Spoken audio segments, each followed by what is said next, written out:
atoms that make up the human body are traceable to the crucibles that cooked light elements into heavy elements in their core under extreme temperatures and pressures. These stars, the high mass ones among them, went unstable in their later years. They collapsed and then exploded, scattering their enriched guts across the galaxy. Guts made of carbon, nitrogen, oxygen, and all the fundamental ingredients of life itself. These ingredients become part of gas clouds that condense, collapse, form the next generation of solar systems, stars with orbiting planets. And those planets now have the ingredients for life itself. So that when I look up at the night sky, and I know that, yes, we are part of this universe, we are in this universe, but perhaps more important than both of those facts is that the universe is in us. When I reflect on that fact, I look up. Many people feel small because they're small and the universe is big, but I feel big because my atoms came from those stars.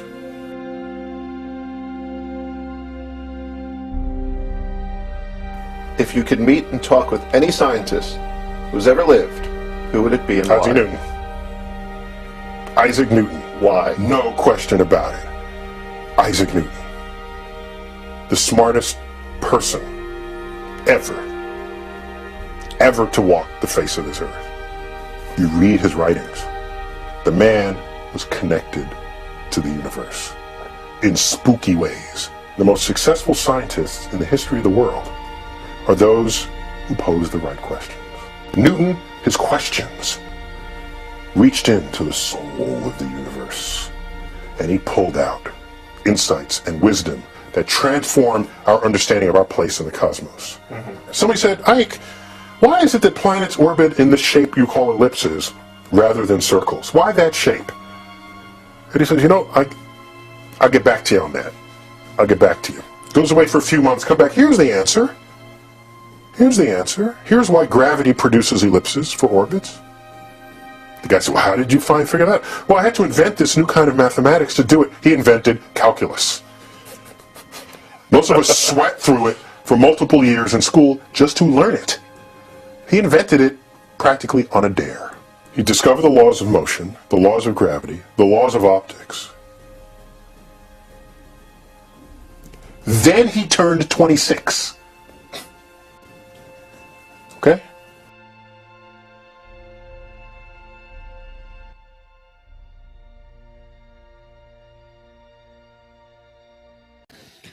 Good evening. Thanks for that warm welcome. Normally you say that for the end so that I earn it. Okay? I just want to earn that from you. The sun came out today. I thought that was kind of interesting. In fact, I might tweet that right now, if I may. So let's go ahead and do that. Okay? So I have a tweet ready to go there. Let's see. In Seattle now, the sun came out today and people reacted joyously. Must be a rare event. Okay.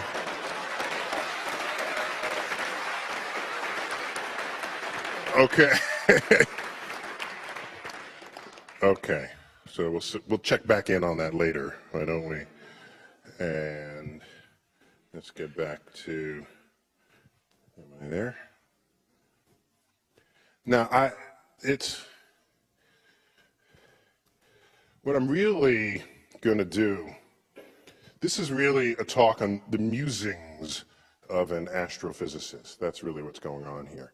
This lecture might not even be coherent because I'm just spilling out perspectives on things, just scattering them into the wind for you to receive, okay? So there's a little bit of everything tonight. I hope you don't mind. Now, often talks like this are just sort of loosely veiled commercials for some book somebody's going to sell. But this was no exception to that. No, but actually, no, I don't like giving book talks because you can just read the book. If I'm there in person, I might as well talk about something you can't get from a book. So some of what I'll be talking about is in books, but the collection of it all together, you're not getting anywhere except here and now. So let's just start. So we're going to do some science up front, but then we're going to take you to new places, all right? In the search for life, what we're doing is we're trying to find the water. And we know there's water on Earth, and there's life everywhere on Earth where there's water. There's life, even the Dead Sea. The fact that it's called the Dead Sea is an example of what you say when you don't have a microscope. Okay, so this is just how that was. Mars, there are microbes doing just fine in the Dead Sea. Mars, Europa, one of the moons of Jupiter, exoplanets. So our search for life is driven by the search for water. Europa is one of the moons of Jupiter where we're pretty sure there's an ocean, a liquid ocean of water beneath a frozen surface. So one day I want to go ice fishing on Europa, cut a hole, check out, see what swims up to the camera lens. You know what I like about Europa? Suppose we do find life, then what do you call it? Call it Europeans, you see? that's what else would you call it? Let's go to Mars. We've seen Mars before. There's a nice shot of Mars. Can people hear me up on the top? Up in the cheap seats up there? You guys okay? You're all up there? Okay. Mars. Mars is intriguing because it rotates once in about 24 hours. It's tipped on its axis, so it has seasons. It's got polar ice caps. It gets everybody excited, especially this fellow, looking quite tweedy there. Percival Lowell, a wealthy New Englander, who was wealthy enough to just sort of build his own observatory, and he called it the Lowell Observatory, yeah. Put it in Arizona, and he really liked Mars, and he was pretty sure life was thriving on Mars. So he wrote several books. This was his first. And you look in these books, and you find diagrams like this. And he called these canals, which was a mistranslation of canales in Italian, which meant channels. But he was wealthy, but he didn't know Italian. And so he thought the people who thought they saw channels, he thought they meant canals. And if it's a canal, it means it's artificially made. So this is what he saw when he looked through his telescope that he made and put in his observatory. Now, we know that none of these canals are there, and there aren't these cities. He was imagining life forms were going extinct, and they would channel water from the poles into the cities, and it was catching them right at the end of their civilization. So this is not the first crazy thing he did. But anyhow, in modern times, we actually go there. Yeah, so there we've got one of the rovers. We went there before the rovers. You might know that. We went there back in the 70s. They were called Vikings. One landed, one orbited. And the orbiter took this photo. That's a good one.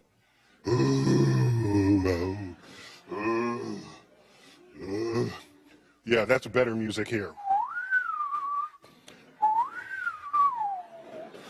The face on Mars. Da, da, da, da. So everybody got excited. Well, sorry, not everybody. Those people who were sure that life on Mars had a simian face. Okay? I mean, think about it. Most life on Earth does not have a simian face. Most life on Earth doesn't have a face. All right? So life with which we have DNA in common. All life on Earth has DNA in common. Are you going to go to another planet and it has a face? The only things on Earth that have faces are like vertebrates have faces. That's a vertebrate face. So you want to say that there are vertebrates on Mars and they're simian in their biology. Well, there's only one thing that looks like a face, no matter the camera angle. And what is that? A face, yes. So we go back at another time, and this is what it is at another time with higher resolution. It looks less like a face. You can kind of see how it might have been. Now, all the Mars fanatics said, oh, the Martians figured out we were looking at them, and they quickly covered up the monument. Then you go back again, and it's like even less like a face. So the Martians have continued to cover this up, apparently. So more on that later. But in fact, I do have the first evidence from the rovers.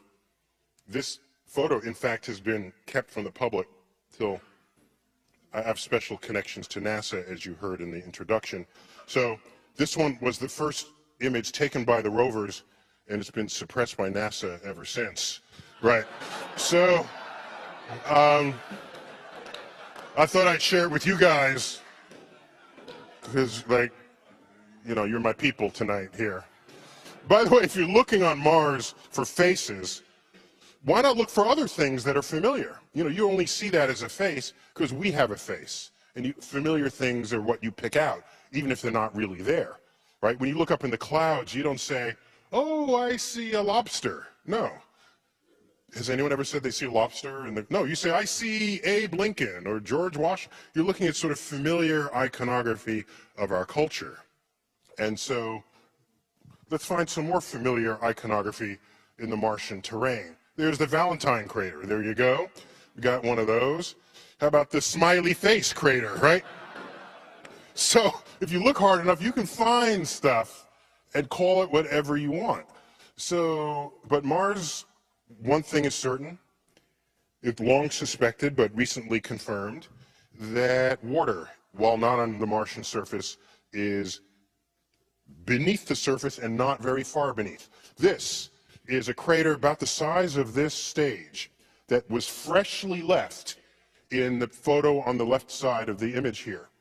And if there's water beneath the surface and an impactor comes and an asteroid hits and it makes a crater, that crater is, like I said, about the size of this stage, it will lay bare any water that happened to be beneath the surface. That water would melt on impact and then instantly freeze, and then there you get it, right there. You see the frozen sort of surface area there. Now you might say, well, suppose that's just chalk or some white rock. Maybe it's not really water. Well, you come back a few weeks later and it's basically evaporated. The official word for that would be to sublime, if you're into accurate chemistry vernacular. And so the point here is the evidence that water is beneath the surface remains manifest in many ways. And here's one where you see rivulets and a flood puddle over to the side. I mean, this is just, they're meandering riverbeds and river deltas, all of the telltale signs of water carvings that you fly over when you cross the Midwest in a plane. You see that on Mars. So definitely water's there. So water's good because maybe there was once life, but also water gives you energy. Did you know that the orange tank of the space shuttle has two tanks within it, one twice as large as the other? The big one contains hydrogen, the little one contains oxygen. You bring them together, the exhaust of that tank is H2O, otherwise known as water, and that is the very simple chemical formula for what's going on at the bottom, at the business end of the space shuttle. Okay? Now, it's also going up from the two solid rocket boosters on the left, but the main tank is essentially non-polluting because its exhaust is steam. The other two tanks, that's a different story. Let's go to Europa. This is the surface of Europa. This looks a little weird, but if you take pictures of the ice flows in the northern Atlantic, whatever ice flows remain, and you see them freeze, break, and refreeze, it looks exactly like this. There are places where you see cracks had developed and froze over again, interfering with previous places where tracks had gone through. So it's a rather busy place. It's been suggested that if you go to Europa, you don't actually have to dig through the ice. It might be 1 kilometer thick. You don't have to dig through, because any place the ice cracked, water seeps up and then freezes again. So if any fish is down there, maybe a fish came up and froze, so there's like a freezer ready for you to just have your barbecue right there. You just park your ship right near one of these ravines, and right in the middle, that would be freshly frozen material from way down below. So maybe you don't have to. Other things we're looking for are exoplanets. Gliese 581G is an exoplanet, one of hundreds and hundreds and hundreds. In fact, this morning, if you listen to the radio interview that I had, I recommended an app for your phone, your smartphone, and it's called Exoplanets. Go check it out. And it is up to the minute listing of every exoplanet that's been discovered in the catalog. You can see the orbit, whether it is a Goldilocks planet or not.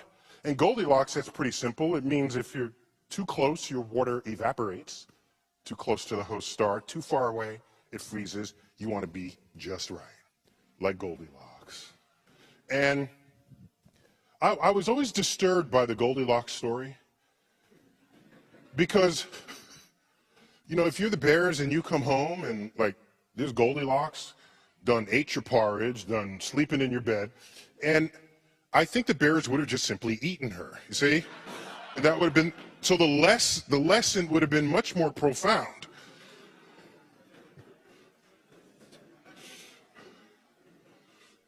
Bears, those bears would eat people, see? So that's what I'm thinking. So you can find the orb, so it's G right there at the bottom, and for that star, that G is in the Goldilocks zone of its host planet. So I just wanted to just kind of get all of that out of the way. Let's move on. Let's move on to Pluto. Yes, so I keep getting blamed for Pluto. It's because 10 years ago, 11 years ago now, we opened an exhibit in New York City where we grouped Pluto with other icy brethren in the outer solar system, and the nation's population of elementary school children got pissed off. So my words of wisdom to you, okay. No, that's mean. No, that's mean. I'm not that mean. All the time, I'm not that mean. It all started with this guy. We've seen him before. Where did we see him? He started the search for Planet X that led to the discovery of Pluto, because he was sure that the orbit of Neptune, which was not following Newton's laws of gravity, that there was some hidden, unseen, not hidden, but yet to be discovered planet in the outer solar system tugging on Neptune. He said, find it. Well, you look for where it's supposed to be, nobody found anything. So this fellow gets hired, Clyde Tombaugh. He's 21 years old, gets hired at the Lowell Observatory, and he does a systematic search for Planet X. And lo and behold, he finds Pluto, named by an 11-year-old girl in England, not by an American. Discovered by an American, named by a Brit. No American would have possibly called this object Pluto. Do you know why? Because at the time, there was a laxative called Pluto water.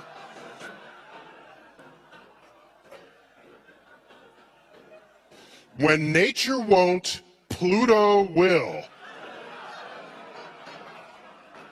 Relief for constipation.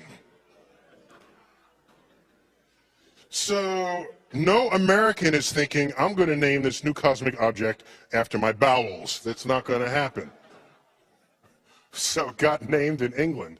The problem is, with this discovery photo, Clyde Tombaugh used to joke. They said, how did you find Pluto after all those? So it was easy, because there was an arrow pointing straight to it. So, anyhow, this object, which is moving in these 4 frames against the background, is the first ever icy body discovered outside of Neptune. Actually, it's the second ever icy body discovered outside of Neptune, the first being Pluto. This is a new swath of real estate discovered with this image, and we name it after the fellow who proposed its existence, Gerard Kuiper. It's the Kuiper Belt of icy bodies, a Kuiper Belt of comets. The number of objects now known is in the thousands, all discovered in the last 20 years. And some of them have orbital properties that greatly resemble that of Pluto. The same orbital tilt, they look and smell like Pluto. So those have been collectively called Plutinos.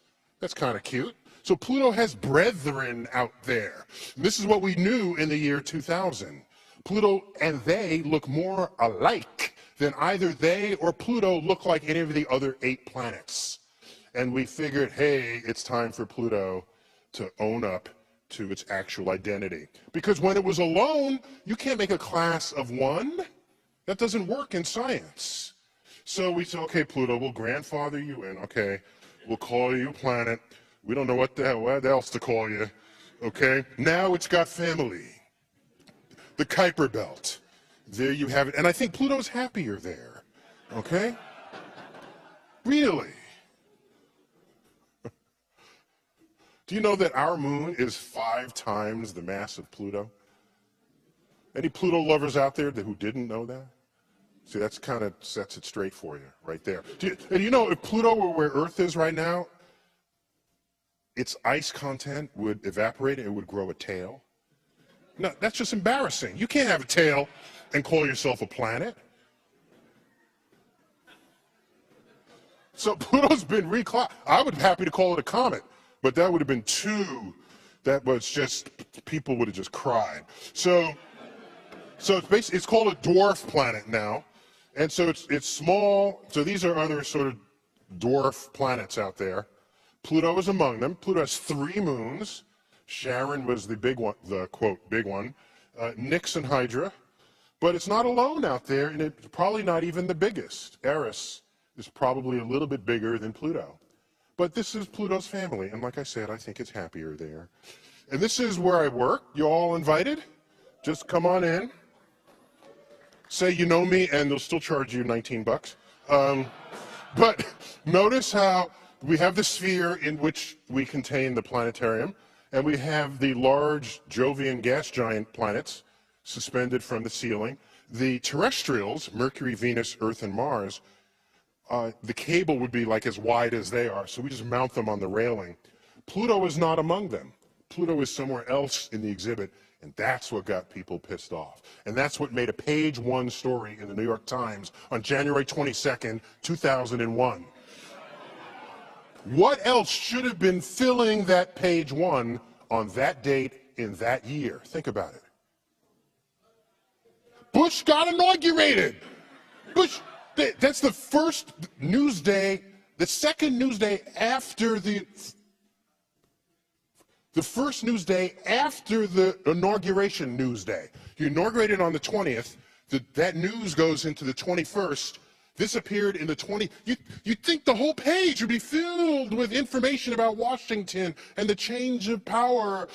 But there it was. Pluto not a planet? Only in New York.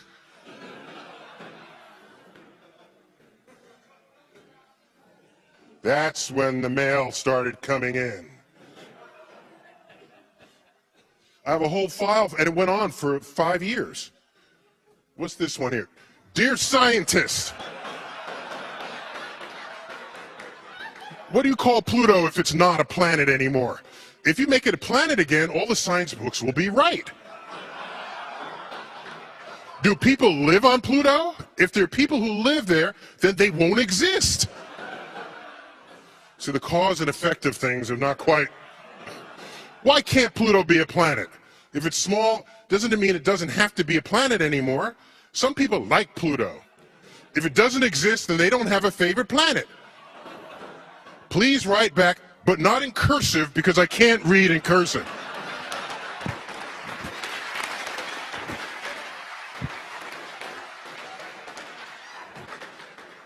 I got a whole folder of these things. My favorite comic, however, was this.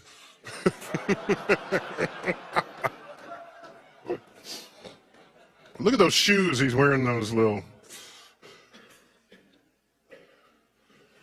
Near-Earth objects,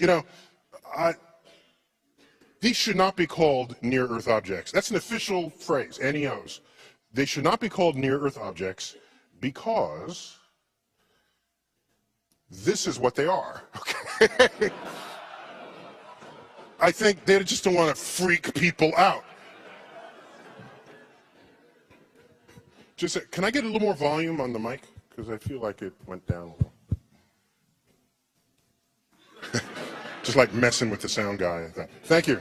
Thank you. I think that's a little better. This is what they actually are. Any object that's classified as an NEO has an orbit that crosses Earth's orbit, which means it will one day collide with Earth. It will collide with Earth. It's not just maybe. It will. It's just a matter of when. And Earth has, you ever been here? Yeah, Arizona is famous for its holes in the ground. This is one of them. This is Barringer Crater. I've been there. This thing it freaked me out when I first went as a kid. There was a road trip and went to the Grand Canyon and this.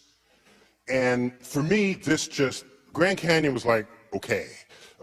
You go to this, Grand Canyon was took 1 million years to make. This crater took a 60th of a second to make, all right? It can bury a 60-story building and it's nearly a mile across. Well preserved because it's in Arizona where it doesn't rain much. So stuff gets hit and can get hit multiple ways. This is an impact scar on Ganymede, one of Jupiter's moons, and here's multiple hits in a row, like it's like carpet bombing. Well, you can have an asteroid break up, typically a comet, break up from tidal forces. Then you have this whole stream of objects. Now, if they all just came straight in, you'd think they'd all just fall on top of each other and make the crater wider and wider. But the object it's hitting is also rotating. So each next piece hits slightly farther in the opposite direction of the rotation. That's what happened here. So there's not a question about whether things get hit. And this would be a bad day on Earth right here. Artist illustration by Don Davis. And that's pretty big though. That's even bigger than the one that took out the dinosaurs. That's bad. Another really bad one, Let's be a little more realistic. Here's one about the actual size that would have taken out the dinosaurs. The one that took out the dinosaurs is about the size of Mount Everest. And obviously you're dead if you're standing where it hit. You're dead immediately, all right? But it killed all the dinosaurs. 70% of all species on Earth went extinct after this thing hit. So our first indication that local phenomena can create global consequences climactically was gleaned by the computer models that analyzed this. Insights from the heavens. I once showed this at someone in the front row, not even the back row. The front row raised their hand and said, "Is that an actual photograph?" And I was ready to just... Now, front row people should know better. It's the back row people. Front row asked that. I was ready to just give up or just go home. Then I said, well, let me play with that a little. Yes, it is. The pterodactyl had a digital camera, and we pulled the chip out of it, and it still had the...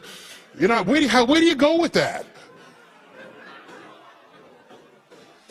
Man. We have an asteroid headed towards us. It's called Apophis, the Egyptian god of darkness and evil. Not named by accident, that. Discovered in 2004, December. You probably didn't know when it was discovered because it was discovered the same week of the Indonesian tsunami. So rightly, it was buried in the news cycle. However, the reason why this is important is the very first calculation showed that there was something, I forgot the exact number, it might have been like a 1 in 10 chance that it would collide with Earth on April 13th, 2029. April 13th, which, by the way, is a Friday, the 13th. And so this is the size of the Rose Bowl, this thing.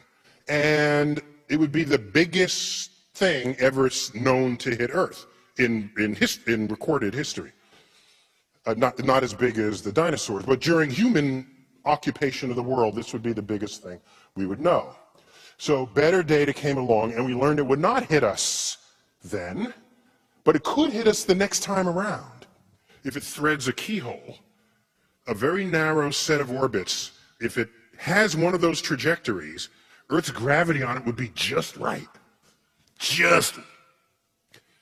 Earth's gravity would be just wrong, okay?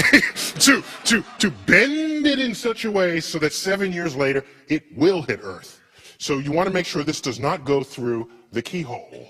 And we have sort of top people working on this, and one of them is sort of a gravitational tractor beam, where if I'm the asteroid and this is the spaceship, you bring a spaceship close to the asteroid, and then their mutual gravity will want them to come together. But you fire some retro rockets to prevent that. And each time you fire the retro rockets, you're effectively tugging the asteroid out of harm's way, gravitationally. You don't have to tug it by much. You move it sideways a little, that amount continues to drift, and it will miss Earth entirely. So this would be a mission of the right timetable to design, build, and send to Apophis to save the Earth. That's what Bruce Willis is for in this case. If it goes through the keyhole, it will hit us April 13th, 2036. That's a Thursday, by the way. Okay. If it goes through the center, by the way, the chances of this now, our data tell us, is several in a million. So you say, oh, I'm not worried about that. But there are people who buy lottery tickets with worse odds than that, expecting to win. So at some point, you got to sit down and pay attention, even if it's several in a million. So if it threads the center of the keyhole, it'll hit it'll hit 500 kilometers west of Santa Monica, plunge into the ocean to a depth of 3 miles, cavitating the ocean to a width of 3 miles. It'll explode, that's the cavitating force, and send a tsunami 50 to 5 stories, so 50 feet tsunami, 5-story tall, that will come to the west coast of North America and basically wipe it clean, okay? And so this hole in the ocean is what made the first tsunami, but then there's the matter of the hole in the ocean. If you're in an ocean and you have a big hole, what is the first thing you're gonna do? You want to fill in the hole. So your water fills in the hole, and the act of doing so splashes into the center with such ferocity that it rises high, falls back down, cavitating the ocean again. This will happen about 40 times before it dampens out completely. And so that means there are about 40 tsunamis that'll come into the coast. And so they'll come in, it'll go through the $1 million Malibu homes, then the next tsunami say, I need your water, please. So then the water goes back out, it takes the home with it, you know? And then the next tsunami comes and brings the home back in a slightly different shape, right? Right? And this continues, and all this, what we would call civilization on the coast, becomes an ablative, churning, destructive force that wipes the entire west coast of the United States clean. Nobody has to die. We would know when this would happen to the minute. 2 people will die. The stupid surfer, okay? That guy's gonna die, okay? First, okay, ready for the second person? The stupid weatherman, okay? You ever see these guys? Bring the camera a little closer. You can see the waves. The people who want to get close to the hurricanes, those weather guys, that's the second person who dies. Everyone else is good to go. Let's move on. Black holes. I told you I have special access to NASA, and so this image is in fact the very first ever color image of a black hole here. Notice the detail on the left.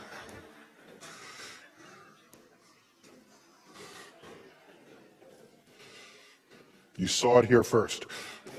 Of course, that's the image you want me to show you, right? That's actually three-dimensional space squashed to 2 dimensions. But artists try to represent this, but it's a bad day if you're falling into a black hole. In fact, I have a book with that title, Death by Black Hole. And so if you want to find out about it, check it out. It's the experiment you do once in life and in death. Super duper black holes lurk in the centers of galaxies, and they beam rays out. I mean, they're destructive forces in the universe, and they're extraordinary for how much they're able to concentrate energy in a very small place. And if you fall in, you're never coming out, but everything else that tries to get in, it can't. It gets really hot and it radiates out in these jets. So that's a black hole jets. Because matter is trying to get in down the toilet bowl and it all can't fit at the same time. And it heats up in the effort to do so. So I couldn't do this without showing you some black holes. Now, dark matter, dark energy. We don't know what dark matter is. It's 85% of the gravity of the universe is dark matter. Is something we don't know what it is. So we just call it dark matter. We don't know what. The universe has some pressure in the vacuum that's making it accelerate in its expansion against the wishes of gravity. We don't know what that is either. We call that dark energy. This sounds like we know something. We don't. I could call this Fred and Wilma, okay? It doesn't matter. We are dumb stupid about what these two things are, all right? Now, normally that's not a problem, like, until you look at this chart, okay? So everything we know about the universe, what we're made of, galaxies, stars, planets, that's all right here. So, according to this chart, we are 96% stupid in the universe. You're happy about that, apparently. I don't know what that means, you know. Are you applauding my honesty?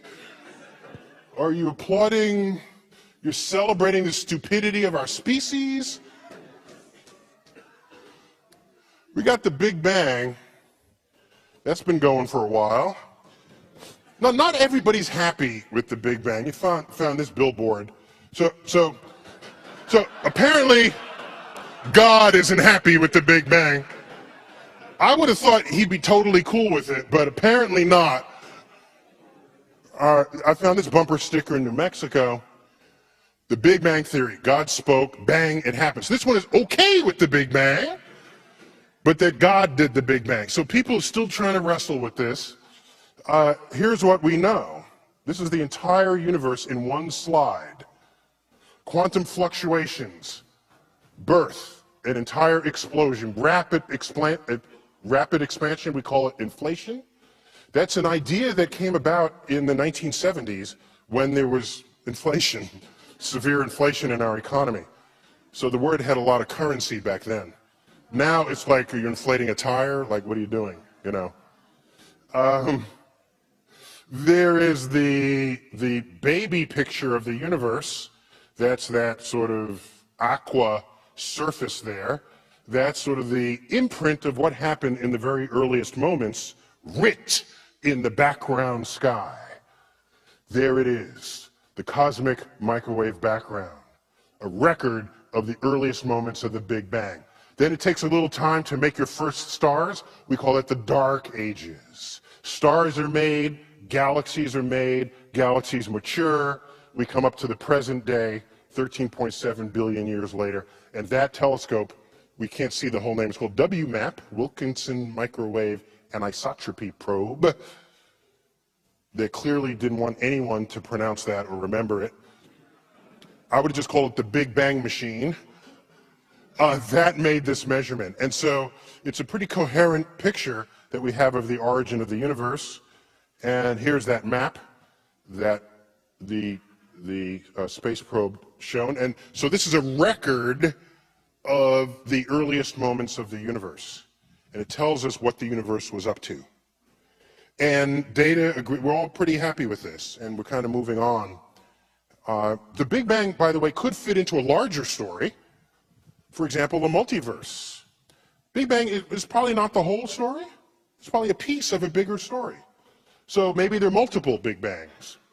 This would give us the multiverse. We don't have data for this, but we have good theoretical and philosophical reasons to think that a multiverse exists. How do you even draw that? Because you need higher dimensions for it. So here are these, each of these bubbles is a universe coming in and out of existence, and we're just one of them. And who knows how many universes there would be. This is very kind of spooky looking, but these are fluctuations, quantum fluctuations in the universe that spawn entire other universes. So it's an intriguing direction. So put this word in your vocabulary and watch it show up in news accounts. It may be that the dark matter is not matter at all. It's the gravity from ordinary matter from a nearby other universe in the multiverse, whose gravitational influence we feel.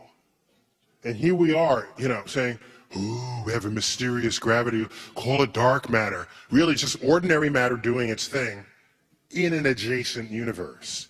So a multiverse can give you some predictive power, but it's really out there right now, and so we need to give it some room to mature.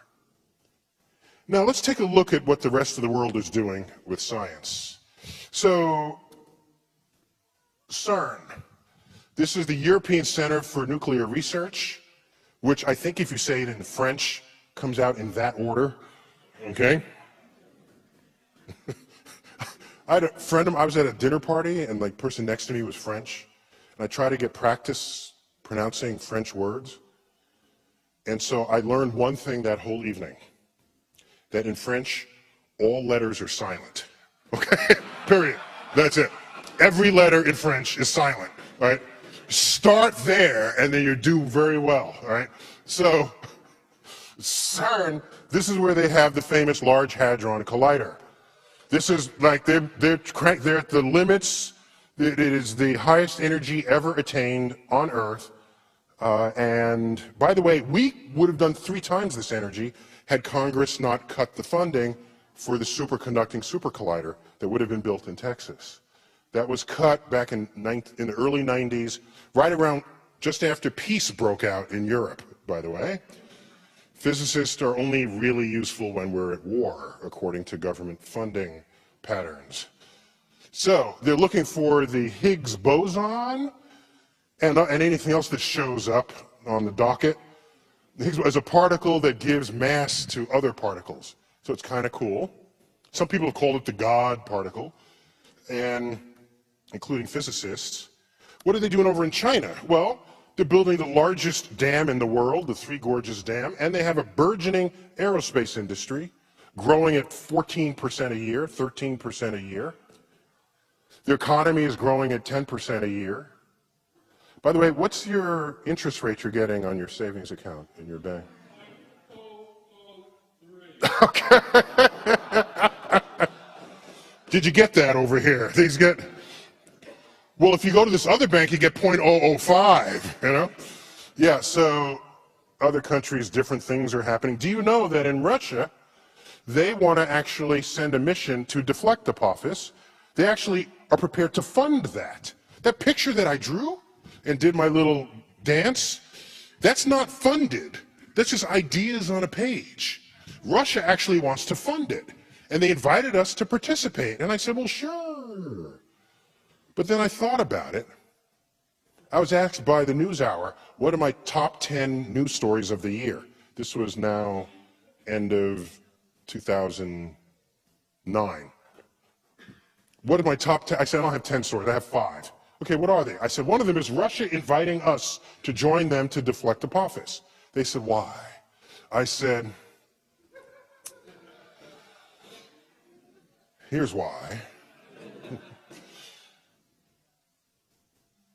Why is Russia creating the spaceship that's going to deflect Apophis, which, if it hits, wipes out the west coast of the United States. Aren't we the ones who's supposed to fund that mission and then invite others to participate? Isn't this how it has always been before? So that was an important news story for me, because that is the beginning of the end. That's where you think you're at the top and people start doing things on their own with or without you. And all of a sudden, you gradually fade to insignificance on the world stage. That was writing on the wall for me when we were not leading that mission. Let's keep going. How about Brazil? If I mention Brazil, what's the first thing you think of? Someone said, bikinis. The guys are saying, yeah, the tongue bikinis, yeah. Soccer, maybe? Okay. This is the American view of Brazil. I understand. It's completely understandable. However, it blinds you to the fact that they have a burgeoning aerospace industry. Do you know that most planes that you fly between regional cities is made and designed in Brazil? You're not thinking this because you're still distracted by bikinis. Brazil has the third largest aerospace industry in the world, employing 18,000 people. It's a $20 billion industry there, and they invented the first airplane that can fly on alcohol. Brazil. Now, we don't do that because we just drink our alcohol. See, that's how that happens. We don't even think to make a plane out of it. So notice the American bias that prevents us from recognizing the rest of the world rising up as we stand there flat-footed. Europe. Let's take a look at pre-Euro currency. I'm intrigued by this. Before the Euro came out, Europe valued, they still do, they value their scientists enough to put them on their currency. Check this out. So you have Tesla in the upper right, Yugoslavia. Some Tesla fans out there. We got Copernicus, and who do we have? We have Marconi down here, and who pioneered radio communication, and and we have Saint Schuper right here, not a scientist but an aviator. And who's the cute little character? Who's the little boy here? Who's that? Who's that together now? The Little Prince, of course. Who here did not know that that's the Little Prince? Admit it. Okay. So you guys are honest. Everyone else is lying. All right? The Little Prince landed on an asteroid, by the way. The name of that asteroid was called B. Anybody know the rest of the numbers? Oh, okay. That's a good guess. Wrong, but it's a good guess. 210. Actually, I forgot the numbers, but I know it's not that. I think it's B662. Whatever that number is, there's a website you can go to that is all about deflecting asteroids. And it chose the name of Little Prince's asteroid for its website. And so check it out. So you see this, and you can flip over the currency, and it has the iconography of that person's life. So you have some, amazing lightning demonstration there, electrical discharge from Tesla. We've got sort of the sun-centered solar system. There's the tower. We got a biplane there, telescopes. It's all there. We keep going. Hang on. So here's Darwin from England. We got one of his finches. We've got some Darwin fans. What's odd, they always show him with this big old sort of grandpa beard, but he did his greatest work when he was 26. So you can at least put some hair back on his head, But I figured, maybe they figured if he'd show him his 26, no one would think he did, But he was 26 when he did it. This is currency from Romania. They had a total solar eclipse go across their country. And so they thought, let's make some money out of that. So they put the path, and on the flip side, I don't know what that is, right? It's got like an amoeba thing.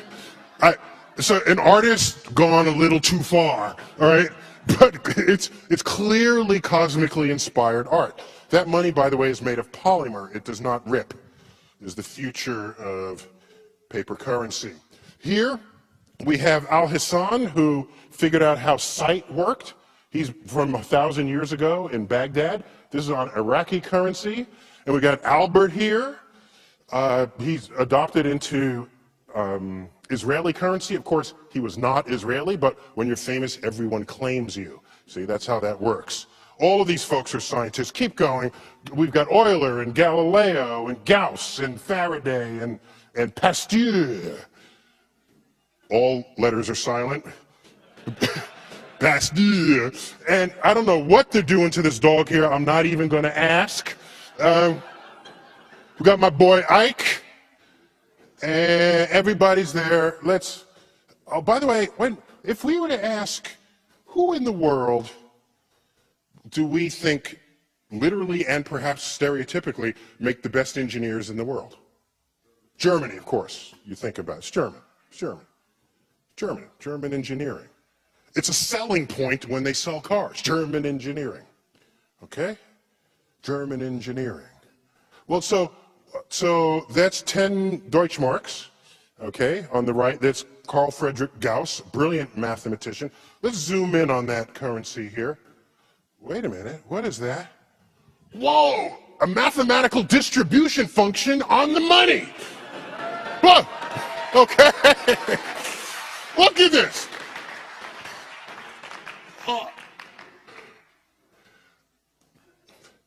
Imagine how different America would be if we had equations on our money. We might still be leading the world in something. Actually, we do have a scientist on our money, don't we? Who's that?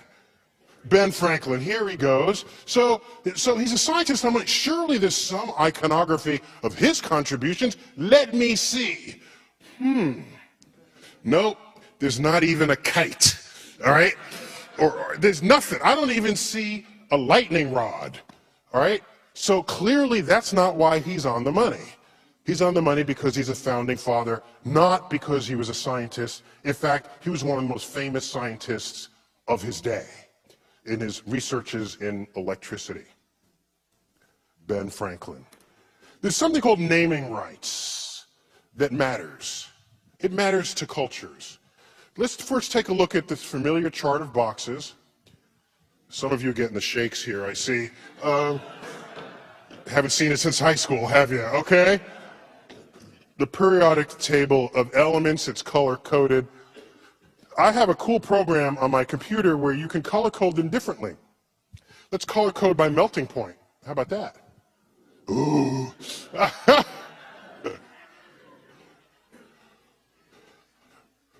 It's like there were 7 orgasms in the audience when they saw this. I'm certain of it. Okay. Chemistry geeks all the way. So, your highest melting point is more red and lowest. So your lowest melting point is actually helium. Your highest melting point is carbon in the upper right. But there's a group here. So you have wolfram, rhenium, and osmium. Wolfram, otherwise known as tungsten, had Edison access to, if he had access to this chart, he would have found tungsten immediately. Most of his experiments were sort of just trial and error. He could have gone straight to tungsten, put it in his light bulb, and he would have been good to go. So it's an interesting way to organize this. I could do it by discovery date.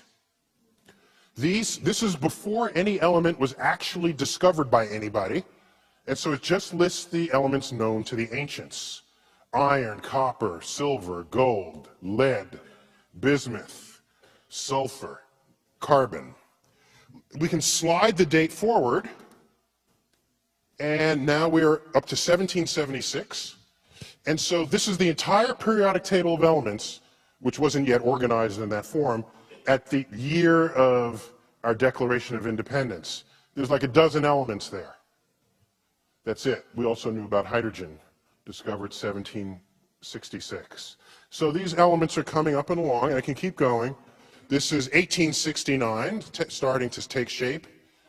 And so just giving a sense that you can play with this diagram. Now what I'm going to do now is put the flag of the country that discovered each element. Okay? So let's check out what that looks like. Ooh, that's kind of cool. Okay, notice the right-hand column. You see the Union Jack there, very proud column in the UK. Helium, neon, argon, krypton, xenon. This line of elements are the noble gases. Do you know why they're called noble gases? Because the British discovered them, and they learned that these elements don't combine with any other. And in their social structures, the noble class does not associate with any other. It's little facts like that that reminds me of why we fought a war to get out of England. Their culture is writ on the iconography of the periodic table of elements, the noble gases. Well, America is nowhere to be found up there because we weren't even a country when most of these elements were founded. But when we did become a country and Congress knew that physics, which specializes in matter, motion, and energy, might matter for war, particle accelerators were funded without limit. And it's out of these particle accelerators that we then take out the top end of the periodic table. That's where all of these came from. This is Germany discovered uranium. It's named after the planet Uranus, an element discovered shortly after the planet was in the sky. They knew that's an important, elements are important, so they want to name them something cosmic, Uranus. Neptunium, guess who that's named after? Neptune. Huh?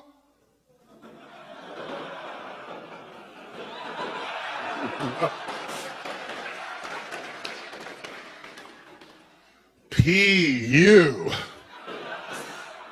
Plutonium.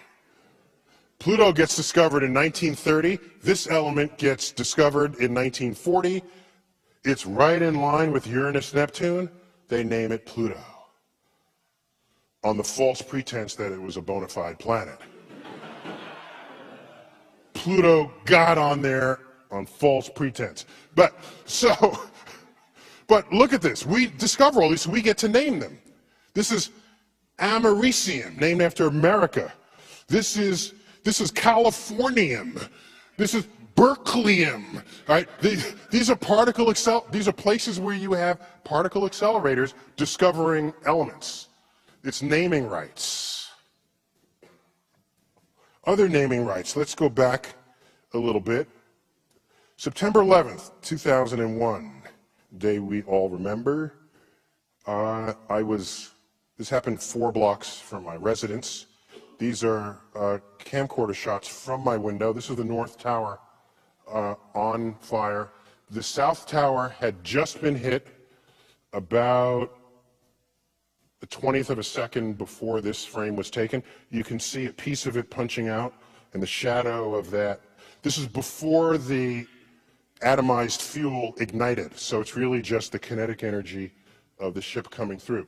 If you've never been to New York, just so you understand, this black building on the left is a 50-story hotel, all right? And the towers are 107 stories each. Why am I showing you this? Well, let me just get through it first. So the jet fuel ignites, creates a deflagration wave, and there it is engulfing the entire, and that's the remnants of the plane and people and everything else, office, furniture coming out the side. Within an hour of that, the towers are just gone, all right? And this is the dust cloud that came after it. So this is the street on which I live. So this is 65 minutes after it collapsed. And so this is going on. Shortly after this, President Bush, in an attempt to sort of distinguish we from they, utters the following sentence. And this was before I was on his Rolodex, so I could have helped him out here, you know. I could have said, no, don't say that, okay? So he says, with loose quoting of biblical Genesis, he says, our God is the God who named the stars. Now, first of all, it's the same God, okay? God of Islam and God of the Old Testament. It's the same. Allah is the same as the God of the, it's the same. So hold that aside for the moment. Hold that aside. What he did not know is that of all stars that have names, 2/3 of them have Arabic star names, okay? Now, I don't think that's the point he wanted to make. I think he didn't quite get that. And so, you know, here they go. I mean, it just goes on and on and on and on. Not all stars have names, but 2/3 of those that do have names have Arabic names. There we go. Okay? There they go. And you might say, well, how did this come to pass? Where did that come from? What was going on? Because if you think of the Middle East now, and it's not where you're not saying, hey, these are folks naming stars. You go back 1,000 years, Islam, 800 to 1100. In that period, it's generally called the golden age of Islam, of Islamic science. Golden age, there was no greater golden age in the history of the world before or after. When you look at the sum of advances that came out of that period in Baghdad, algebra was invented in that period. Algebra is itself an Arabic word. Algorithm is an Arabic word. Our numerals are Arabic numerals. You ever wonder why? You ever stop and think why they're called Arabic numerals? In that period, mathematics took great leaps and bounds. Agriculture, engineering, medicine, navigation. Star maps were made to assist navigation. Astrolabes were crafted. Then it all stopped. It ended. If you're a historian, typically you focus on history as marked by changes of kings and leaders and wars. That's the lens through which many historians look at the past. And so if you ask people, they'll say, oh, the Mongols sacked Baghdad, and so that's why it all ended. If that were the only force operating, then later, when the Islamic culture rose, you would still see this tradition of scientific innovation. But it has not recovered. It has not come back at all compared to what was going on in that 300 years. And what you do is you read the writings of Al-Ghazali, who was a Muslim cleric, and he was to Islam what St. Augustine was to Christianity. What he did was he taught you how to be a good Muslim. He taught you how to read the Quran and how to obey the commands, because back then people were just interpreting it for themselves. He came along, he was an academic scholar. He interpreted the Quran. He said, this is how you must do it. First had social influence and then political and cultural influence, and basically his interpretation took over. And in that interpretation, it included the perspective that the manipulation of numbers is the work of the devil. This cuts the kneecaps out of any mathematical advances that would unfold. Math is the language of the universe. If you take that out of your personal equation, you no longer contribute to the advance of human understanding of that universe. And that absence of Muslim presence in the frontier of science persists to this day. Take a look at the Nobel Prize from 1900 to 2010. I can do this. Do this for the Jews, for example. How many Jews in the world? There's like 15 million tops. Tops. 15 million out of 7 billion people. These are the numbers of Jews who have won the Nobel Prize in the sciences. 25% of the Nobel Prizes. We have a Jewish person in the audience. Congratulations. Okay, fine. Okay. This is rightly something to be extraordinarily proud of. The traditions of Jews in the 20th century is one of education and scholarship. In earlier centuries, it was one of very strict sort of study of the Torah, did not involve the natural world. This was a later emergence of the Jewish culture to exhibit this. Let's look at the numbers for Islam. So these are Jews. There are 15 million Jews, 25% of the Nobel Prizes. There is 1.3 billion Muslims in the world. These are the numbers. 2.5. Okay, I'll give you 3 if you really want to include economics. That's a full number there. Okay? If you got to give it a full number, okay, okay. Now, for me, by the way, you can analyze this in any number of ways. There are 50 times the number of Nobel Prizes, 1/80th the population. There's 4,000 times the impact. I lose sleep at night with the question, how many secrets of the universe lay undiscovered, because 1.3 billion people who in an ancestral time would have participated in this enterprise and are now not. That's what I think of as a scientist. Whole populations. By the way, there are other populations that never contributed. I'm not going to them and blaming them. I'm talking about a population that already did contribute. It's in the cultural heritage already.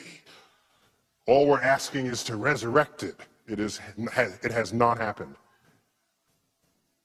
Okay, that's fine. We can, but how about science in America?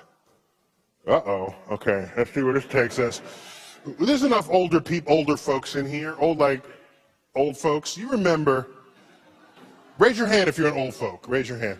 There you go. Thank you. You remember the day when we used to dream about tomorrow, don't you?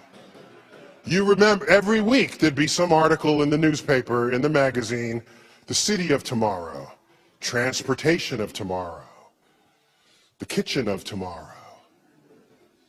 Anyone younger than 30 doesn't even know what tomorrow is. They can't even pronounce the word, all right? Sorry for the low res on this picture, but it doesn't matter. That's how we used to think of tomorrow. This was the future in 1988, right? This is drawn in the 1950s and 60s, thinking about the 1960s, thinking about the 1980s. Let's take a close look at what's going on in America. I think we have fear of numbers. For example, okay, here goes one. Maybe it's not fear, maybe it's ignorance of numbers. Okay.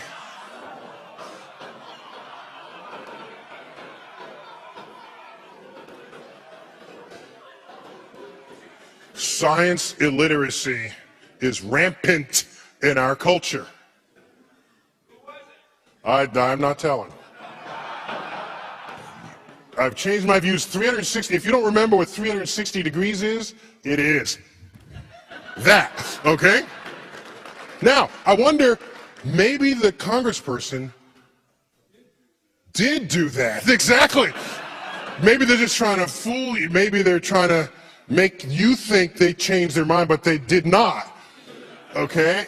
I'd have more respect for them lying with correct math, okay?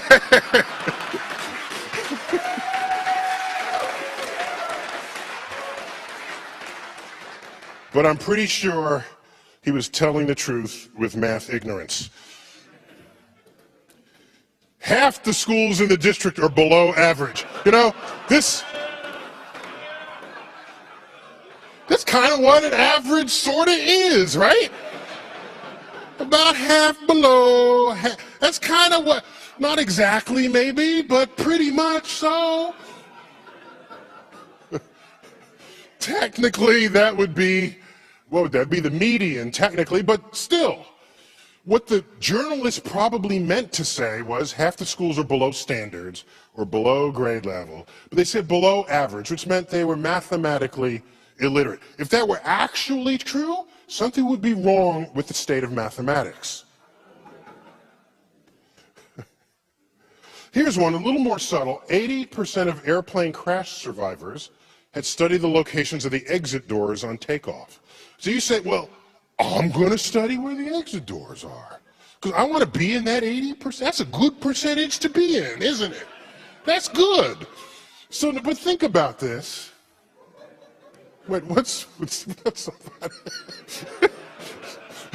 So think about, so here, let me just posit a question to you. Suppose 100% of the dead people study the locations of the exit doors on takeoff. You would never know because they're dead, all right? So this statistic is basically meaningless to act upon. That's all I'm saying. I'm just saying. This one, you get this a lot.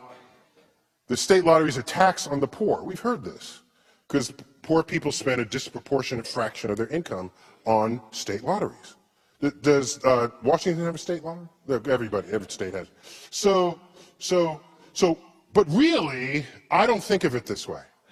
I think of it as the state lottery is a tax on all those people who never did well in their math class.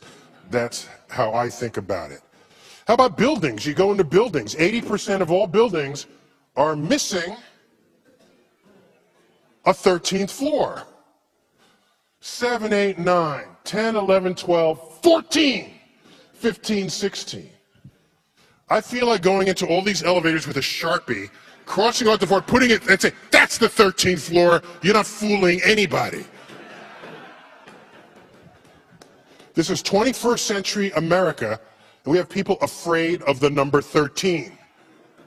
And what happens when you get to lobby and then you go to floors below the lobby? What do they call them? B for basement, SB, sub SBB. Can I buy a vowel, please? Like, what are you doing there? We have perfectly good nomenclature for going below the lobby level. They're called negative numbers, okay? We know how to do this. It is well understood. But of course, this is America. There is a place in the world that has negative numbers. Oh, it's in Germany. Oh my gosh. Oh, by the way, is this a science museum? No, it's a history museum. Germany. That's a closer look in case you missed it. Okay? There's also bad physics. All right? Now, this illustration requires an explanation. This is an ad for Holiday Inn. Now, admittedly, this is Holiday Inn England rather than Holiday Inn America. But Holiday Inn is an American company. Now, this is an ad for a new marketing plan where you can have what they're calling bed warmers pre-warm your bed for you before you go to sleep at night. Okay, so the people on either side are the bed warmers.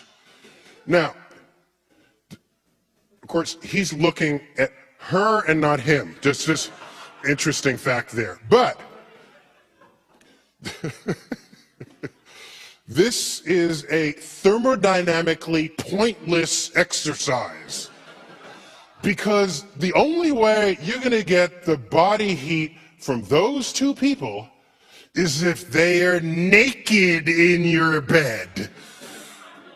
But for reasons of sanitation, they are not only fully clothed, they are fully insulated. If you're insulated, your heat is not coming out. It stays within all of your clothing, so they are not heating the bed at all. Whoever thought this up never took Physics 101. If they did, then these two people would be naked.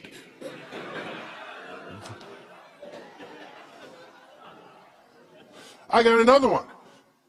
Is there any Bayer, the Bayer Corporation, do they have plants out here? No? Good, okay. This is an ad from Bayer where they are boasting that they send their scientists into the schools to help out. So Bayer employees volunteer in a hands-on, inquiry-based program, Making Science Make Sense, to help kids develop a lasting passion for science. You're on. Try to get them interested. Now, first of all, they've got a black kid and a woman. Like, apparently these are the problem cases that you got to get interested. Like, how about the white kid with the tattoo who just got off the motorcycle? Where's he? Okay? But, okay, so these are the problem kids. Okay? The woman and the black kid. All right, let's see what we're trying to get them interested in. Try to get them interested in why lighter things fall faster than heavier things.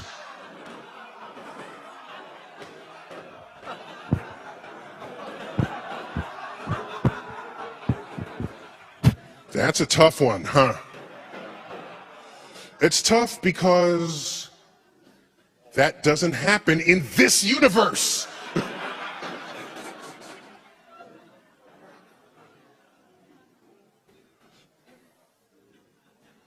Yes, they would finally fix the ad. You're on. Try to get them interested in why lighter things fall as fast as heavier things. That's the Galilean experiment. But what's clear is that that previous ad was written by somebody. Nobody caught the error. It was typeset. It was laid out. It was printed. No one caught the error. Nobody in the entire chain of command, from the first person who composed it to the copy editor of the magazine ad. So what's clear is that that whole chain of people are the ones who should be in this photo, and not these two kids.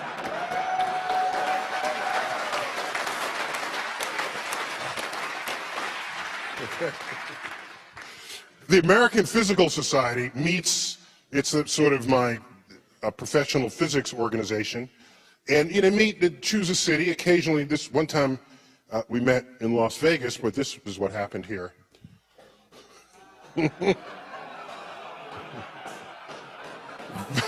Vegas asked them never to return to the city.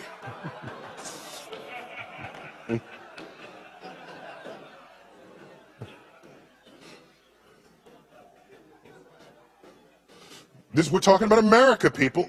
Bad engineering. What is this? Okay, levees broke in New Orleans, 2005. If you read accounts of this, they say, oh, Katrina came in and Hurricane Katrina, bad hurricane. Excuse me, pause, back up. Do you know Katrina was category 5 in the Gulf? On landfall, it was category 3. It had already passed over New Orleans. People were sweeping up some of the broken branches in the street. Then the levees broke. The city survived the hurricane just fine. What it is they didn't survive was faulty engineering. That was the problem in 2005. And I submit to you that you look at these images and people hoping to get rescued from their rooftops, and you ask yourself, what country is this? Some of us who are old enough, we used to see film loops of third world countries where you see an absence of infrastructure, people towing, their belongings with an ox through mud. And you say, oh, that's the third world. We live in America. What country is this? In the middle of Manhattan, a steam pipe explodes. People died. Steam? Don't we know how to move steam from one place to another? Wait a minute, we're actually still using steam? What? Okay. I'm not going far back in time to get these stories. Bridge collapses, I-35, Minnesota. A bridge collapsed? You go through Europe, there's still bridges standing from the Roman Empire. We can't put a bridge over that, all right? That's not a river, this is a brook, all right? What country is this? Let's go to Los Angeles. Trains collide. People get hurt. Some people die. You think we would have figured this one out. A train comes this way, you don't send another train the opposite direction on the same track. That would be like commandment number 1. All right, Railroads 101. A crane collapsed. Back in New York, a crane collapsed. What, you can't hold up a crane? What country is this? Hurricanes come. We say, run! Now, here's what's interesting. I think these people already know about this, okay? So, this is useless information to all these people. Now, here's what happens. If you don't have scientists and engineers in your midst, when a hurricane comes or some kind of a natural disaster, your first thought is stockpile food and run.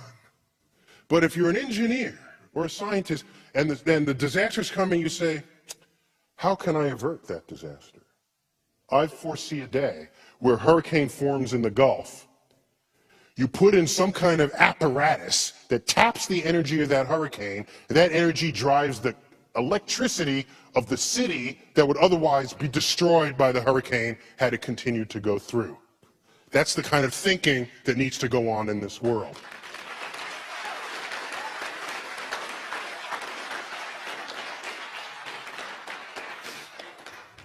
What country is this? I'm not going far back in time here. This is, yesterday's news. What country are we living in? There's more what's going on. Profound science illiteracy in this country. Here's a book that I read before I came here. I read it in its entirety. I heeded its advice. I wanted to make sure I showed up for you this evening. So someone has to write this book. An editor says, hey, that's a good idea for a book. A publisher publishes it, they put it on the shelf, and then people buy it. How about this one? And this, I just one. How to Survive 2012. Tactics and survival places for the coming pole shift. Pole shift? Where'd they get that from? The pole? The end of the world? In there is the Mayan calendar, because clearly the Mayans knew more about astrophysics than any of us do today. Clearly. And wait a minute. Next Saturday.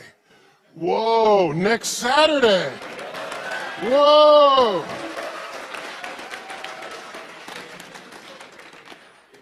What country is this? What millennium is this? So what's interesting is originally they said the world was going to end May 21st, but then it was revised, and so apparently the 21st is only Judgment Day, so Jesus is coming on the 21st, and I'm guessing that he's really pissed, okay? So, at human beings. So 5 months later is the asserted end of the world, as evidenced right here, the end of the world, and there's not much sand left in that clock. You can translate this into any language. There's an audio reading of this, and you can get the printer-friendly PDF version of this account. What country is this? I'll show you where this comes. Answering the question, did human beings, as we know them, develop from an earlier species of animals? This is simply evolution by natural selection. So if you're this is countries ranked, sort of Western countries and countries that are otherwise developed. by the modern use of that word. So if you're this sort of the green bar, it means yes to that question, which means that you're convinced by evolution.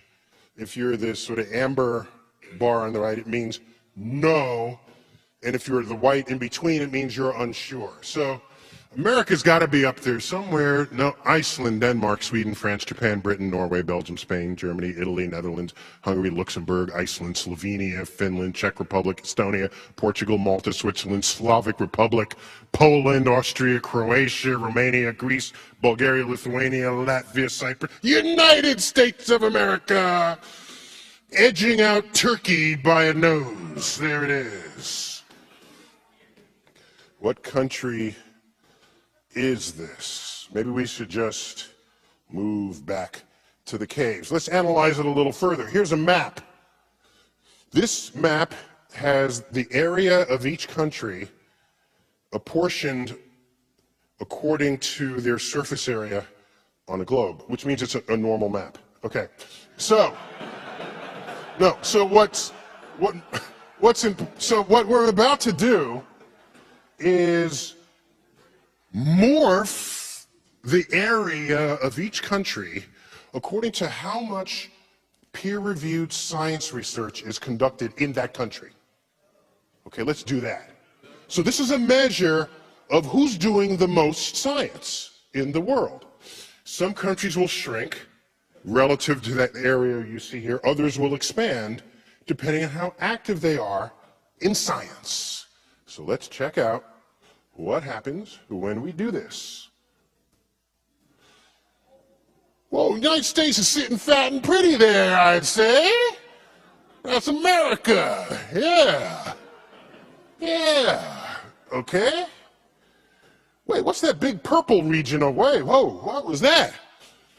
What's that purple? Whoa. What country is that? Japan, kicking major science butt on the map right there.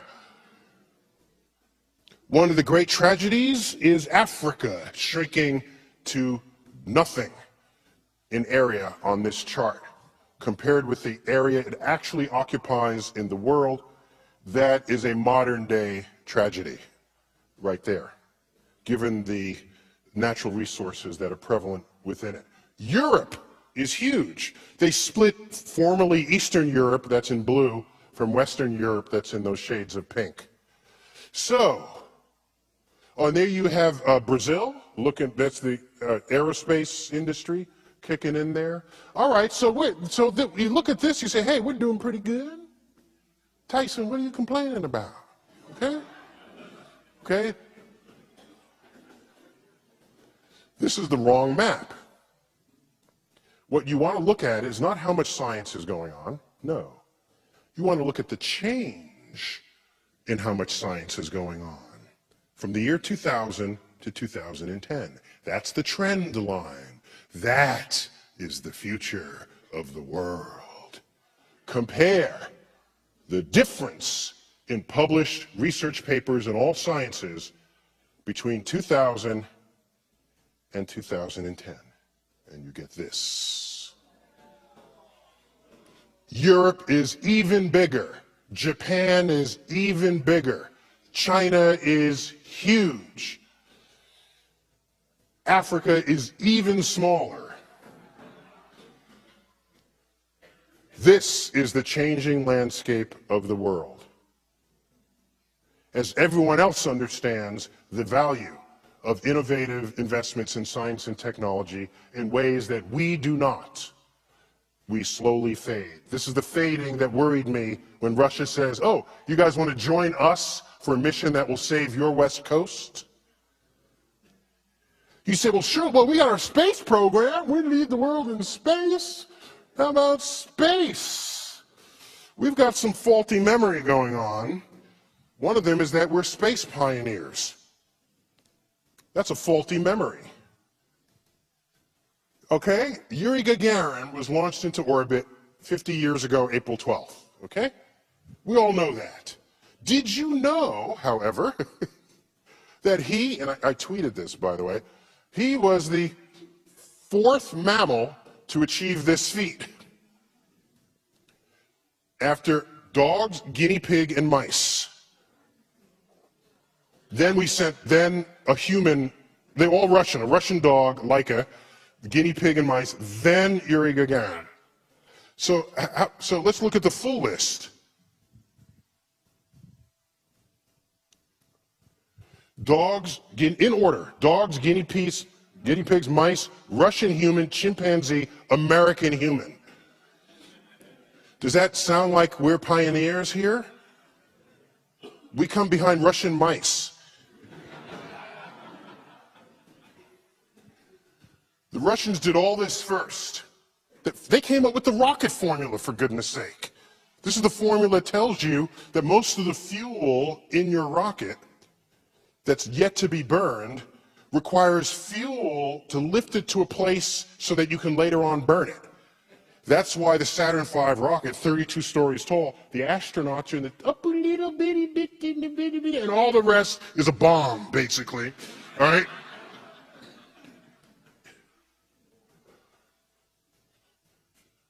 First satellite, first animal, first human, first woman, first black person in space, first to land on the moon with the robots, first lunar rover. They photographed the far side of the moon, Earthrise from the moon, Venus, Mars, spacewalk.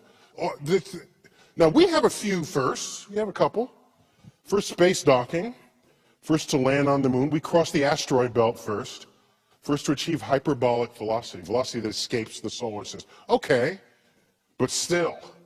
This is hardly what you would call pioneering behavior. Let's see what NASA's been up to. NASA, that's how you spell it, NASA, right there. NASA actually doesn't get much money. People think it gets a lot of money. Well, that's actually quite a compliment to NASA. Most people think NASA gets 10% of the federal budget, 20%. Maybe as little as 5% of the federal budget. What NASA actually gets is 0.5% of the federal budget. 0.005 times the federal budget. So this is 0.5%, 1/2 of a penny on your tax dollar. If you pull out a dollar bill and you cut 0.5% of its width, you don't even get into the ink. You're still in the outer border of that bill. That is NASA's annual budget, and it pays for the space shuttle, all launch vehicles, the Mars rovers, Hubble, space station, astronauts, NASA centers, space missions, all of it. So the people say, why are you spending money up there and not there? That's not that much money. What are you saying? What, you think if we took this money from the federal, if you said, let's not spend this because we have problems on Earth. Oh, okay, let's take this and give it to the problems on Earth. Is that going to solve those problems? You think this little slidging of the, but they put it back as there?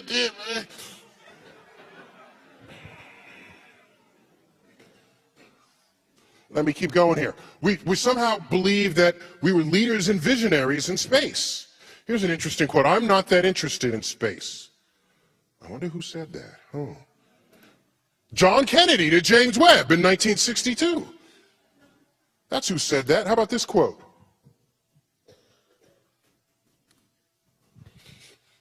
There's Kennedy again. This is, whether we like it or not, a race. Everything we do ought to be tied to getting to the moon. So it had nothing to do with we're explorers, we're visionaries, where's our DNA, we're American. It's like, no, we're at war.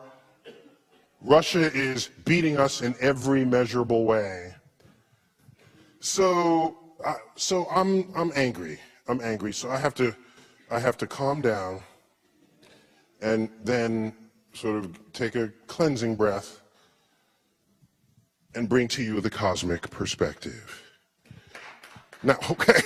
So now the cosmic perspective is not always make you feel big. Most of the time, it makes you feel little. So I'm just warning you before you start applauding, okay? Now that dude up there, he might applaud no matter what, okay? Who was happy to learn how stupid we are about the universe. My favorite planet, Saturn, viewed from the front, but let's go behind it and view it with one of our satellites and you'll view Saturn eclipsing the sun. One of the most stunning images ever to come out of the NASA portfolio. The sun is behind Saturn in this image. And the sunlight is illuminating the outer rim of the upper clouds of the ball. And you see the ring system illuminated from behind Saturn. Now, we're looking towards the inner solar system because the sun is behind Saturn. Saturn's far away. Saturn is 10 times farther from the sun than Earth is. So let's zoom in a bit. I see something there. Wait, what's that? Oh, there's a little speck. Oh, that's Earth, by the way. Sorry, I meant to tell you that. That little speck, that 4-pixel speck, is planet Earth. You want to get a feeling for that, go listen to Carl Sagan recite his own words about a pale blue dot, where on that speck is everyone you've ever known, all wars that have been fought over temporary demarcations in soil that exists on that speck. How full of ourselves we are when viewed only from Earth. Other ways to view this, let me give you an updated tree of life. That's an updated tree of life done in a circular pattern. The beginning of time is in the center and time extends outward. There's 3,000 species, names of 3,000 species written on the outer rim, but that's only like, 1/10 of 1% of the known species. So these are just sort of representative species there. And you see the continuous branching, and each branch contains a major sort of commonality of DNA, but in the end, everything comes back because we're all connected. So you say, well, where are we? Oh, okay, we must be up in the animals part, because we're not fungi, and we're not plants, I'm pretty sure of that. So let's zoom into that. Oh, so you are there. Oh, there we are. There we are. Oh, no, we got to get closer. Wait, we got to get closer. Oh, yep, let me get a little closer. There we go, Homo sapiens. There we go, all pixelated out. There we go. There we go. By the way, seeing trees of life written this way tell us with great strength that it's not we who dominate the earth, we're sort of participants in an unfolding of the earth with all the other life forms. And more on that in a moment. I want to offer you, in this denouement of my presentation, just a sense of where we are in the universe. And the only way I can do that is to get you familiar with numbers and their size. So here's the number 1 written 3 ways, needs no introduction. If you're unfamiliar with scientific notation, the 0, that's sort of the exponent there, tells you how many places to the right. The decimal has moved to the right of the 1, and it hasn't moved at all, so it's 0, right? A familiar number. Let's go up by a factor of 1,000. The decimals moved 3 places. You got 10 to the 3rd, 1,000, metric prefix, kilo. I note here and now that drug dealers were metric long before Americans were, okay? Kilos, it was like, first time I ever heard the word kilo were drug busts. I say, wow, they're metric. That's cool. That's all I thought. I was a nerd kid, so that was an okay thought. It wasn't 50 pounds of cocaine. No, they're measuring it in metric. Go up by another factor of 1,000, you get 1,000,000, one with 6 zeros. Remember when computer strength was measured in megabytes and mega? There are 8 million people living in New York. 8 of these are my neighbors in New York. Go up by another factor of 1,000, you get to 1 billion. Carl Sagan's favorite number. In fact, if you bring your chin out and say the word billion, it sounds beautiful. We'll do it together on 3. Ready? First, stick your chin out. Okay, 1, 2, 3. billion. Oh, isn't that beautiful? That's just beautiful. That's just beautiful. That's a beautiful thing. Billion. That's a fun number. Anyone here 31 years old? Raise your hand. Got to be a few of you. Very nice. In this year of your life, you will live your billionth second. Yes, I'm geeky enough to have calculated this. 31 years, 259 days, 1 hour, 46 minutes, and 40 seconds. But you have to account for leap days and leap seconds, okay? I'm going to try to make an app that'll do this, but I haven't done it yet. I've been busy doing other things. But I celebrated my own billionth second with a really small glass of champagne.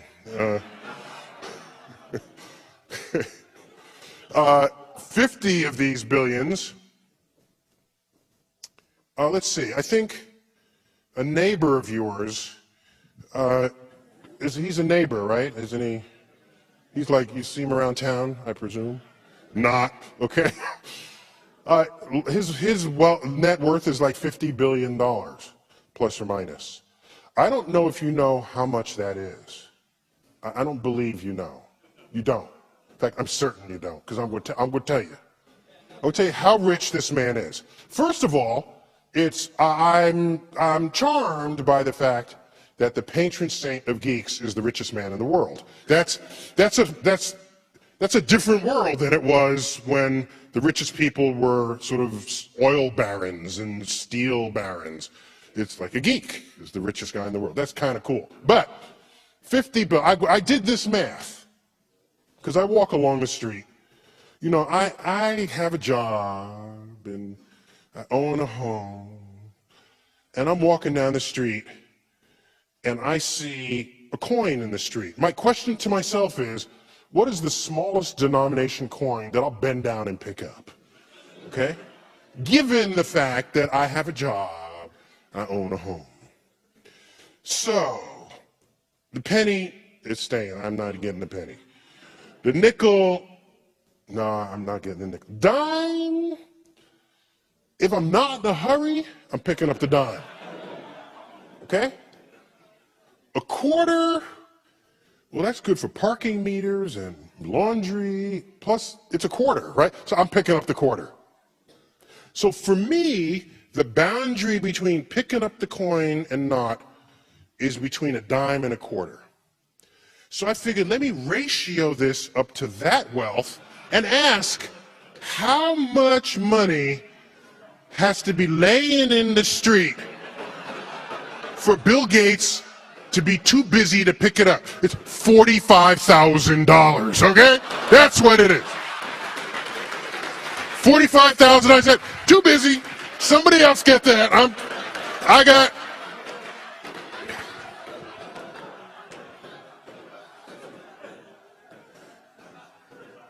That's how rich the man is, in case you didn't know. Let's go to 100 billion. I've seen this number before. Where have I seen it? McDonald's. Actually, they had like a Y2K problem with their accounting. They didn't have a third spot, so they went to 99. Then after that, they just said, after Carl Sagan visited them, what do they now say? Billions and billions, of course. But I remember when they had 100 billion, if you lay those hamburgers end to end, you can do this. Start right here in Seattle. Go right across the Pacific Ocean, float them on a little plate, and you can come around back and come right back here to Seattle, across the Europe, the Atlantic, the United States, and come right back here with your 100 billion hamburgers, and you can do that 52 times. Then with what's left over, you can stack them with what's left over and make a stack high enough to reach the moon and back. Then you would have laid out your 100 billion hamburgers. This is terrifying news to cows, all right? I just let you know. Also 100 billion. Do you realize that in 1 linear centimeter of your lower colon lives and works 100 billion microbes, which is a bigger number, about the same number as the total number of human beings who have ever lived. That's what's going on in your lower intestine. Yet we like to think that we're actually in charge of things. But from the point of view of the bacteria, we are just a warm, dark, anaerobic location for fecal matter. It's just a reality check here, okay? We tend to make things nicer for ourselves with words. Like what's the book that has optical illusions? Who doesn't like a good optical illusion? Of course, that's not what they are. They're brain failures. That's what it is. Oh, I can't figure it out. Is the line in or out of the page? Oh my gosh. Those books should be called brain failures.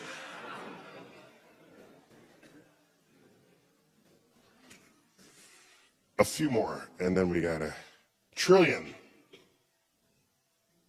By the way, can you count to a trillion? Where's my 31-year-old? Yeah, so if you counted one number per second since birth, you'd just be getting to a billion about now. So if you wanted to get to a trillion, which is 1,000 times bigger than a billion, how many years would that take you? 31,000 years, right? Simple math. It takes 31 years to count to a billion, 31,000 to count to a trillion. So definitely don't try that at home.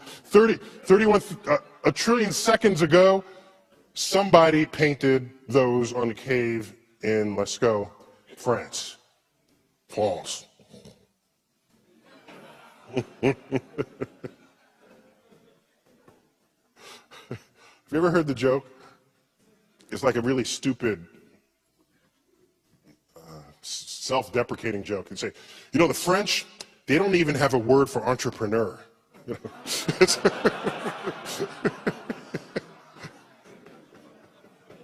Can only be spoken by a monolingual American.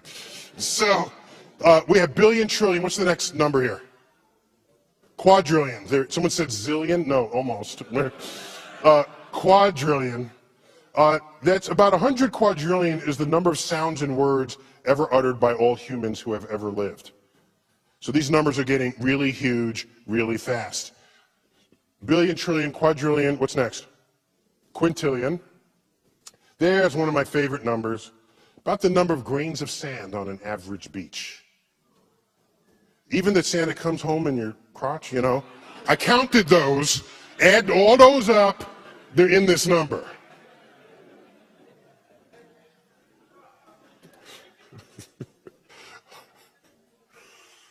Million, billion, quadrillion, quintillion, sextillion.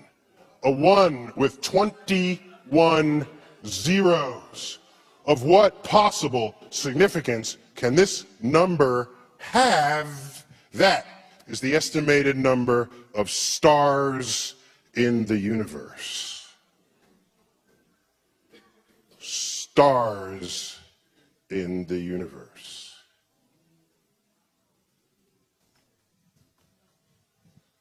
Some people, this depresses them. Among them, this gentleman, a professor of psychology at the University of Pennsylvania. We opened a space show 11 years ago that was a zoom out from Earth. And Earth shrunk down, and the solar system shrunk down, and it just became one of the stars in the background field. Then our whole galaxy shrunk down, and it was just one of countless other galaxies in the universe. He saw that space show. I am assistant professor of social cultural psychology, University of Pennsylvania. I want to conduct a research project in collaboration with the planetarium.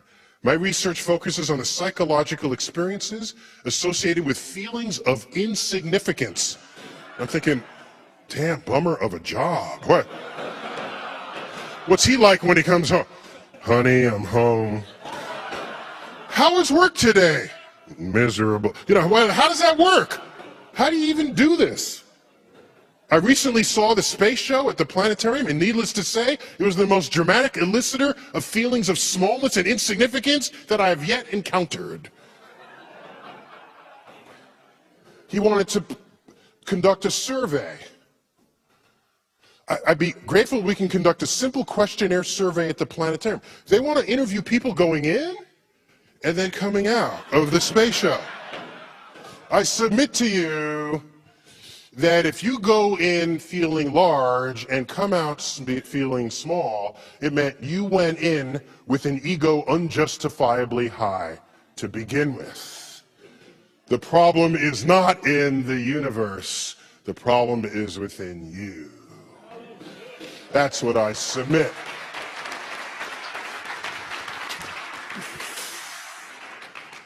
Let's take a look at something real quick. Cosmic abundances of the elements, ranking them top to bottom, most abundant to least. Number one in the universe, hydrogen. Cool. Number two, helium. Very nice. Number three, oxygen. 4, carbon. 5, nitrogen. My favorite element of them all, other. Okay, so then, how about life on Earth? What's the ranking of elements in life on Earth? Well, all life contains water of some kind or another. Water is made of hydrogen and oxygen. So hydrogen's got to be pretty high up there. Sure enough, it's the number one element in life on Earth. What's next? Oh, no, we don't actually have helium. Remember, helium is a noble gas. It does not interact with anything. So helium is not in life on Earth. You could inhale it, then you sound like Mickey Mouse. By the way, Mickey owned Pluto, okay? Which is an abomination of the mammalian order.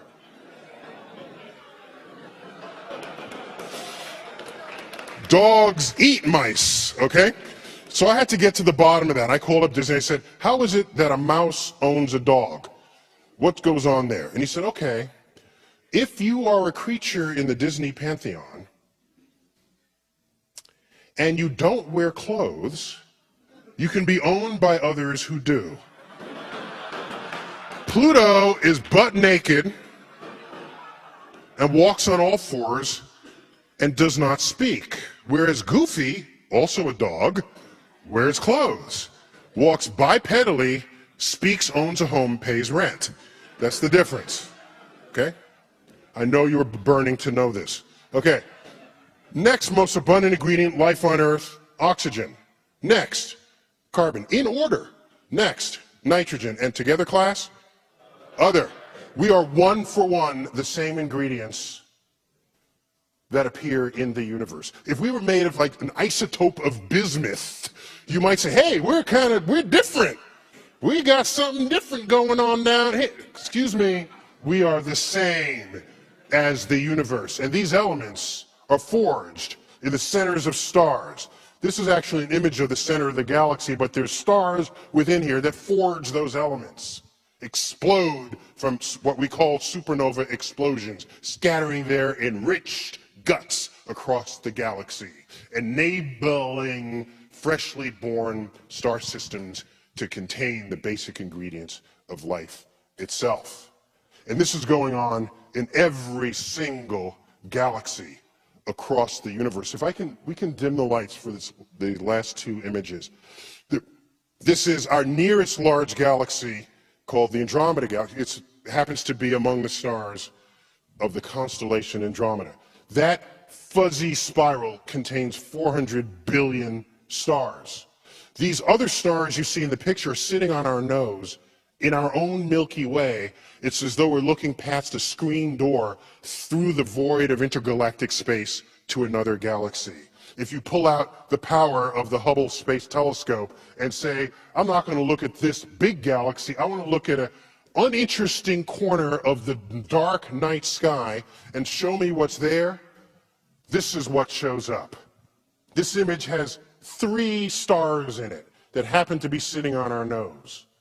One of them, if you can still see me, is right here. They have spikes. Another one is directly over me here, and there's one at the top. Every other smudge, every other shape in this image is an entire galaxy, from nearby to the distant universe. Every single splotch on this image. This is the Hubble Ultra Deep Field. That's what it's called. And you sit here and gaze upon it and recognize that every smudge is like our own Milky Way, containing hundreds of billions of stars, some of which are forging these heavy elements that comprise life, exploding, scattering themselves into their own galaxies. And it is this knowledge that we have of the universe, and our knowledge that we have of chemistry, and our knowledge that we have of biology, that allows us to derive the conclusion that no, we are not apart and separate from this universe. We are one with it. I can say one better than that. Not only are we one with it, because these elements are forged in the universe, and they become part of life as we know it. It's not simply the fact that we are in the universe, but, ladies and gentlemen, the universe is in us. And I know of no more profound understanding or revelation that modern science can deliver but that. And for me, that makes me feel large, not small. Thank you all for this evening.